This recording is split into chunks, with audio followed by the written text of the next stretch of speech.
Now, opinion remains divided on what next for the executive following the Monday ruling by the High Court declaring the appointment of the 50 Chief Administrative Secretaries unconstitutional.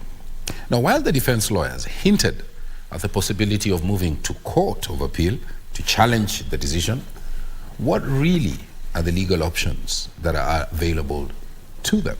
Our reporter Nancy Okware had a sit down with Elkana Mokua, is an advocate of the High Court, and brings us details of the legal options on the table. Legal experts opine all is not lost for the executive following the Monday judgment by the High Court. Sisi ni Wakenya kama wale wengine. Sisi pia tuna haki ya kushiriki katika mambo ya kitaifa. Tutakwenda katika mahakama ya rufaa na tuna uhakika. We are very convinced that we will be successful. We are going to study very carefully the decision that was made today with a view to moving to the Court of Appeal. Elkana Mokua, an advocate of the High Court, says the executive has two options. One is to move to the Court of Appeal and challenge the decision. According to Mokua, should they opt for this route, there is a laid-down procedure that must be followed, complete with timelines. If, however, they choose to go to the Court of Appeal and further to the Supreme Court, we might have a situation where government business is ground to a halt over the next over 6 months to a year.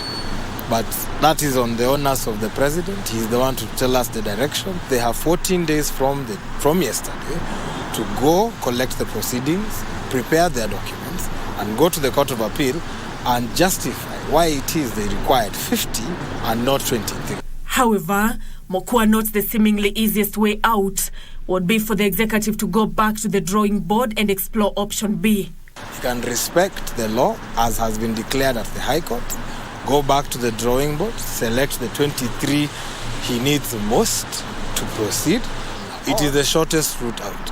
If his administration is to go over this as a speed bump and be back at work in the next 4 to 8 weeks, they can go and reappoint the correct number of CASs.